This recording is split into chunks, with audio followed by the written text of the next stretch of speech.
മറ്റൊരു വീഡിയോയിലേക്ക് ഏവർക്കും സ്വാഗതം. ഇന്ന് ചർച്ച ചെയ്യാൻ പോകുന്നത് കേരള പാണിനീയത്തിൽ സ്വരാക്ഷരങ്ങളെ ഏതെല്ലാം വിധത്തിൽ തരംതിരിച്ചിരിക്കുന്നു, അഥവാ എന്താണ് സമാനാക്ഷരങ്ങൾ, എന്താണ് സന്ധ്യക്ഷരങ്ങൾ, എന്താണ് അധികാക്ഷരങ്ങൾ. മലയാളത്തിൽ അധികമായി ഒരു അക്ഷരമുണ്ടോ എന്ന കാര്യം അന്വേഷിക്കേണ്ടതുണ്ട്. ആരാണ് ഈ ഒരു അക്ഷരം, അധികാക്ഷരം എന്നൊരു വിഭാഗത്തെ കൊണ്ടുവന്നത് ആരാണ്, ഏതൊക്കെയാണ് മലയാളത്തിലെ അധികാക്ഷരങ്ങൾ, എന്താണ് സന്ധ്യക്ഷരങ്ങൾ, അതുപോലെ സമാനാക്ഷരങ്ങൾ ഏതൊക്കെയാണ് എന്നിങ്ങനെ ആണ് ചർച്ച ചെയ്യുന്നത്. ആദ്യമായിട്ട് സമാനാക്ഷരങ്ങൾ. എന്താണ് സമാനാക്ഷരങ്ങൾ? ഒരു പക്ഷെ നമ്മൾ എപ്പോഴെങ്കിലും കേട്ടിട്ടുണ്ടായിരിക്കും സമാനാക്ഷരങ്ങൾ. സമാനാക്ഷരങ്ങൾ എന്താണ് സമാനാക്ഷരങ്ങൾ? സമാനാക്ഷരങ്ങൾ എന്നൊരു വിഭാഗം കൊണ്ടുവന്നത് ആരാണ്? കേരള പാണിനീയത്തിൽ സ്വരാക്ഷരങ്ങളെയാണ് സമാനാക്ഷരങ്ങളെന്നും സന്ധ്യക്ഷരങ്ങളെന്നും തരംതിരിച്ചിരിക്കുന്നത്. ആദ്യം എന്താണ് സമാനാക്ഷരങ്ങൾ എന്ന് നോക്കാം. സമാനാക്ഷരങ്ങൾ എന്ന് പറയുന്നത് ഉച്ചാരണവേളയിൽ ഒരു സ്ഥാനവുമായി മാത്രം ബന്ധമുള്ള അക്ഷരങ്ങളെയാണ് അല്ലെങ്കിൽ സ്വരങ്ങളെയാണ് സമാനാക്ഷരങ്ങൾ എന്ന് പറയുന്നത്. ഉച്ചാരണവേളയിൽ ഒരു സ്ഥാനവുമായി മാത്രം ബന്ധമുള്ള സ്വരങ്ങളെയാണ് സമാനാക്ഷരങ്ങൾ എന്ന് പറയുന്നത്. അതായത് ഒരു വർണ്ണം തനിച്ചു നിൽക്കുന്ന കേവലസ്വരം. എന്താണ് കേവലസ്വരം? കേവലസ്വരം എന്ന് പറയുന്നത് ചുട്ടെഴുത്തുകളാണല്ലേ. ചുട്ടെഴുത്തുകളെയാണ് കേവലസ്വരം എന്ന് പറയുന്നത്. ചുട്ടെഴുത്തുകളെയാണ് കേവലസ്വരം എന്ന് പറയുന്നത്. അതിനെ, ഇതിനെ എന്നിങ്ങനെ ചൂണ്ടിക്കാണിക്കുന്ന എഴുത്തുകളെയാണ് നമ്മൾ കേവലസ്വരം അഥവാ ചുട്ടെഴുത്ത് എന്ന് പറയുന്നത്. ഒരു വർണ്ണം തനിച്ചു നിൽക്കുന്ന കേവലസ്വരം, അതിനെയാണ് നമ്മൾ സമാനാക്ഷരങ്ങൾ എന്ന് വിളിക്കുന്നത്. ഇനി മലയാളത്തിൽ സമാനാക്ഷരങ്ങൾ ഏതൊക്കെയാണ്? തീർച്ചയായും ഇത് ഒരു സ്വര വിഭാഗത്തിൽപ്പെടുന്ന സ്വരാക്ഷരങ്ങളിൽ ഒന്ന് ആയിരിക്കാം സമാനാക്ഷരങ്ങൾ എന്നൊരു ഊഹം ഉണ്ടാകും. ശരിയാണ്. സമാനാക്ഷരങ്ങൾ ഏതൊക്കെയാണ് എന്നാ നോക്കാൻ പോകുന്നത്. ആ, ഇ, ഈ, ഉ, ഊ ഇവയാണ് മലയാളത്തിലെ സമാനാക്ഷരങ്ങൾ. ആ, ഈ, ഉ, ഊ എന്നിവയാണ് മലയാളത്തിലെ സമാനാക്ഷരങ്ങൾ. അപ്പോൾ എന്താണ് സമാനാക്ഷരങ്ങൾ? ഉച്ചാരണവേളയിൽ ഒരു സ്ഥാനവുമായി മാത്രം ബന്ധമുള്ള സ്വരങ്ങളെ സമാനാക്ഷരങ്ങൾ എന്ന് വിളിക്കുന്നു. ഒരു വർണ്ണം തനിച്ചു നിൽക്കുന്ന കേവല സ്വരത്തെ അഥവാ ചുട്ടെഴുത്തിനെയാണ് സമാനാക്ഷരങ്ങൾ എന്ന് വിളിക്കുന്നത്. മലയാളത്തിൽ ആ, ഇ, ഈ, ഉ, ഊ എന്നിവ സമാനാക്ഷരങ്ങളാണ്. അപ്പോൾ സമാനാക്ഷരങ്ങളെക്കുറിച്ച് ഏകദേശം ഒരു ധാരണ കിട്ടിയിരിക്കുന്നു എന്ന് കരുതുന്നു. അടുത്തതായിട്ട് നോക്കാൻ പോകുന്നത് സന്ധ്യക്ഷരങ്ങളാണ്. സമാനാക്ഷരങ്ങളെ തരംതിരിച്ചിരിക്കുന്നത് പോലെ തന്നെ സന്ധ്യക്ഷരങ്ങൾ എന്നൊരു വിഭാഗവും ഉണ്ട്. എന്താണ് സന്ധ്യക്ഷരങ്ങൾ?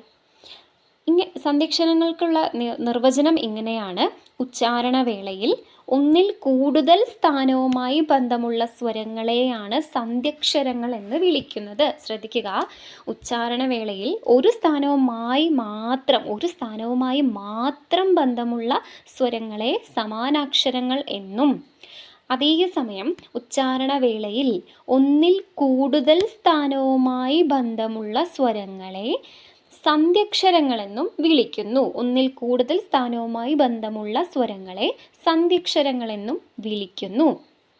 അഥവാ ഒന്നിലേറെ സ്വരങ്ങൾ ചേർന്നുണ്ടാവുന്നതാണ് സന്ധ്യക്ഷരം. അപ്പോൾ നമുക്ക് മനസ്സിലായി, അതായത് ഇതും സ്വരാക്ഷരങ്ങളിലെ അക്ഷരങ്ങളിൽ തന്നെയാണ് സന്ധ്യക്ഷരങ്ങളെയും സമാനാക്ഷരങ്ങളെയും തരംതിരിച്ചിരിക്കുന്നത്. അപ്പോൾ ഒന്നിലേറെ സ്വരങ്ങൾ ചേർന്നുണ്ടാകുന്ന അക്ഷരങ്ങളെയാണ് സന്ധ്യക്ഷരം എന്ന് വിളിക്കുന്നത്. അപ്പോൾ സ്വരാക്ഷരങ്ങളിൽ ഏതക്ഷരത്തിലാണ് ഒന്നിലധികം സ്വരങ്ങൾ ഉള്ള അക്ഷരം, അത് കണ്ടെത്തിയാൽ നമുക്ക് മലയാളത്തിലെ സന്ധ്യക്ഷരങ്ങളെ കണ്ടെത്താൻ സാധിക്കും. മറ്റൊന്നുമല്ല എ, ഐ, ഒ, ഓ, ഔ. ഇവയാണ് മലയാളത്തിലെ സന്ധ്യക്ഷരങ്ങൾ. എ, ഐ, ഒ, ഔ. ഇവയാണ് മലയാളത്തിലെ സന്ധ്യക്ഷരങ്ങൾ. അപ്പോൾ സന്ധ്യക്ഷരങ്ങൾ എന്ന് പറഞ്ഞാൽ ഉച്ചാരണവേളയിൽ ഒന്നിൽ കൂടുതൽ സ്ഥാനങ്ങളുമായി ബന്ധമുള്ള, ഒന്നിൽ കൂടുതൽ, അവിടെയാണ് സ്ട്രെസ് ചെയ്ത് പഠിക്കേണ്ടത്. ഉച്ചാരണവേളയിൽ ഒന്നിൽ കൂടുതൽ സ്ഥാനങ്ങളുമായി ബന്ധമുള്ള സ്വരാക്ഷരങ്ങളെ സന്ധ്യക്ഷരങ്ങൾ എന്ന് വിളിക്കുന്നു. എ, ഐ, ഒ, ഔ എന്നിവയാണ് മലയാളത്തിലെ സന്ധ്യക്ഷരങ്ങൾ. ഇനി എങ്ങനെയാണ് ഈ എ ഐയും ഒ ഔ ഒക്കെ സന്ധ്യക്ഷരങ്ങളായത് എന്ന് നമുക്ക് നോക്കാം.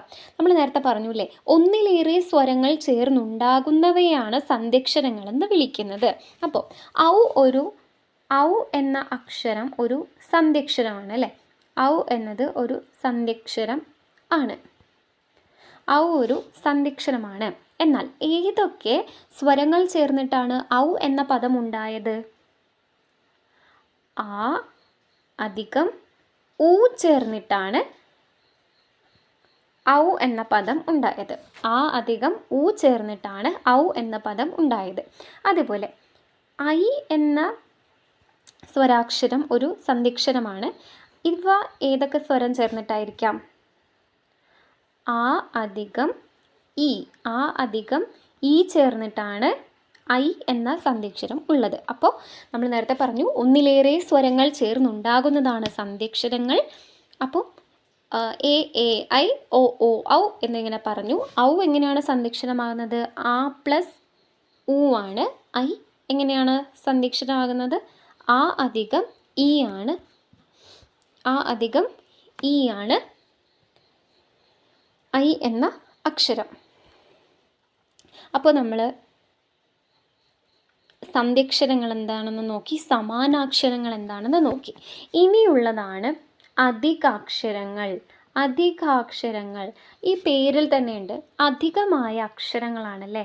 അധികാക്ഷരങ്ങൾ എന്ന് പറയുന്നത് അധികമായ അക്ഷരങ്ങളെയാണ് അധികാക്ഷരങ്ങൾ എന്ന് പറയുന്നത്.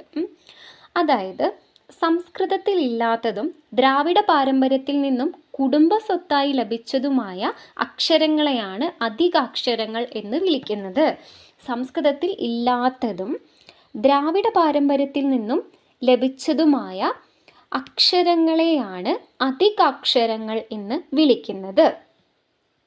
ഈ അക്ഷരങ്ങൾക്ക് അധികാക്ഷരങ്ങൾ എന്ന പേര് നൽകിയിരിക്കുന്നത് കേരള പാണിനിയാണ്. AR രാജരാജവർമ്മയാണ്. അധികാക്ഷരങ്ങൾ എന്ന പേര് നൽകിയിരിക്കുന്നത് AR രാജരാജവർമ്മയാണ്. ഓർത്തു വെക്കുക, AR രാജരാജവർമ്മയാണ് അധികാക്ഷരങ്ങൾ എന്ന പേര് നൽകിയിരിക്കുന്നത്. സംസ്കൃതത്തിൽ ഇല്ലാത്തതും ദ്രാവിഡ പാരമ്പര്യത്തിൽ നിന്നും കുടുംബ സ്വത്തായി ലഭിച്ചതുമായ അക്ഷരങ്ങളെ അധികാക്ഷരങ്ങളെന്ന് AR രാജരാജവർമ്മ വിളിക്കുന്നു. ഏതൊക്കെയാണ് അധികാക്ഷരങ്ങളെന്ന് നമുക്ക് നോക്കാം. ഏതൊക്കെയാണ് മലയാളത്തിലെ അധികാക്ഷരങ്ങൾ? മലയാളത്തിലെ അധികാക്ഷരങ്ങൾ എന്ന് പറയുന്നത് എ, ഒ, ള, ഴ, റ, നായാണ്. ഇത് നായാണ്, നായല്ല, നായാണ്. അതായത് പനി, നിയമം എന്നൊക്കെ എഴുതുന്നില്ലേ, ഈ നായാണിത്. പിന്നെ ട. ഈ 7 അക്ഷരങ്ങളെയാണ് മലയാളത്തിലെ അധികാക്ഷരങ്ങളായിട്ട് AR പരിഗണിക്കുന്നത്. എ, ഒ, ള, ഴ, റ, ന, ട. എ, ഒ, ള, ഴ, റ, ന, ട. ഈ ന എന്ന് പറയുന്നത് ന എന്നല്ല ഒരിക്കലും ഉച്ചരിക്കേണ്ടത്, നായാണ്. പനി, നിയമം എന്നീ പറയുന്ന ആ ഒരു നായാണ് ഉച്ചരിക്കേണ്ടത്. അപ്പം എ, ഒ, ള, ഴ, റ, ന, ട എന്നിവയാണ് മലയാളത്തിലെ അധികാക്ഷരങ്ങളായിട്ട് AR പരിഗണിക്കുന്നത്. അപ്പോൾ എന്താണ് സമാനാക്ഷരങ്ങൾ, സന്ധ്യക്ഷരങ്ങൾ, അധികാക്ഷരങ്ങൾ എന്നിവ നമ്മൾ പഠിച്ചു.